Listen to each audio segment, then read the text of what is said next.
Sénégal, bonjour. À l'Assemblée comme au robinet bagarre, c'est en tout cas le titre qui barre la une de la tribune. Le journal indiquait en effet qu'il a été question d'action et réaction, comprenez de la tentative de blocage des travaux en commission et riposte musclée. Conséquence du concert de sifflets utilisé pour perturber les travaux de la commission environnement. Worey Sarr s'évanouit, Omar Sarr, Dagana et Diop de Croix Mamadou de l'opposition parlementaire ont été pris à partie, informe la tribune. Suffisant pour le biétiste du journal du groupe des médias de qualifier la deuxième institution de la République d'assemblée bagarre. Les bagarreurs et autres enfants d'écurie sont avertis d'après la tribune qui renseigne dans sa page 13 et tiret que l'enfant chéri de Keur Madiabel, qui n'a jamais fait l'école buissonnière, en l'occurrence Moustapha Niasse, réquisitionne les services de sécurité. Pour ce faire, Moustapha Niasse a, selon la tribune, invoqué l'article 53 du règlement intérieur de l'Assemblée nationale pour réquisitionner les services de sécurité ainsi que les gendarmes qui pourront désormais entrer dans la salle de commission pour vider tout député tête de linotte. Ainsi, le Témoin quotidien dans ses colonnes s'appuie sur un communiqué du Parlement au sujet des perturbations dans l'hémicycle. Un communiqué qui stipule que l'Assemblée nationale a des moyens légaux pour envoyer traire des députés perturbateurs et pour prouver que l'institution incarnée par le président Niasse est outillée. Le communiqué pondu par l'Assemblée nationale et repris par le Témoin parle de l'article 53, alinéa 1,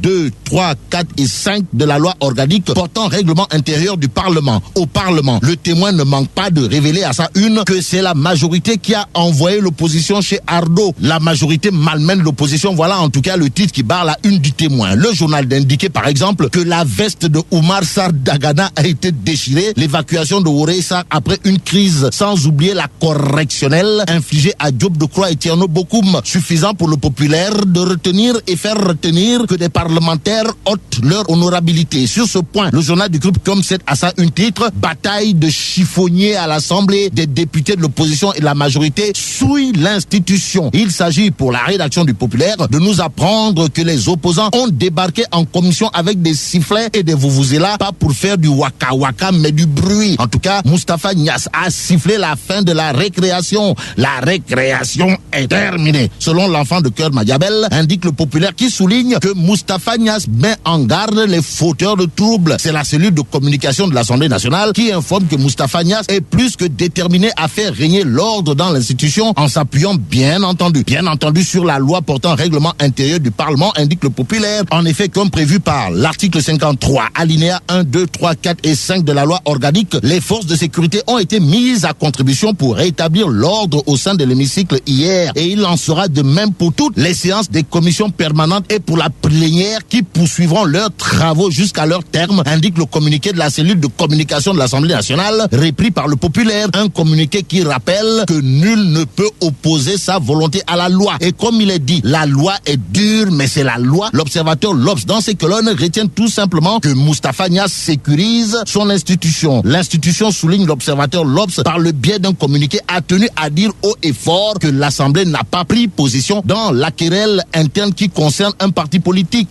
Bon, l'Assemblée rixe gros. C'est le titre qui barre la une de l'observateur L'Obs. Le Populaire, au même moment, renseigne que l'opposition internationalise son combat contre le régime. Sur ce point, c'est encore et toujours l'inévitable et incontournable nandité de classe exceptionnelle, comprenez Déthié Fall, qui est à la manœuvre. Déthié Fall, en mission commando, est actuellement entre Paris et Milan pour rencontrer les responsables de l'opposition, indique le Populaire. Le quotidien de révéler qu'il a été question de l'intifada des antifadas. En attendant la suite, la tribune revient sur le transfert de la gestion des ordures à l'UCG en indiquant que les proches de Khalifa Sall dénoncent une forfaiture de la part de Macky Sall. Macky Sall qui devait avoir un œil sur le secteur des transports aériens, surtout que le Populaire nous apprend ce matin qu'un Fokker 27 de l'armée échappe de peu au crash en provenance de Bamako avec 10 passagers à bord. Le Populaire explique que l'avion a dû se poser en urgence sur un terrain vague de 65 km à Caille. Un membre de l'équipage a été sérieusement blessé suite à l'atterrissage mouvementé d'après le Populaire. Le Témoin, qui donne aussi l'information, précise que l'atterrissage d'urgence du Fokker de l'armée a eu lieu dans un champ de patates à Koussana, en indiquant qu'il est question de 2 blessés, dont le commandant de bord. Bon, intéressons-nous à l'observateur L'Obs qui affiche les propos de monsieur le DG du Centre des œuvres universitaires de Dakar, Dr Cheikh Oumar Anne, fixe en tout cas les nouvelles règles du campus en confiant dans l'observateur L'Obs que le clandotage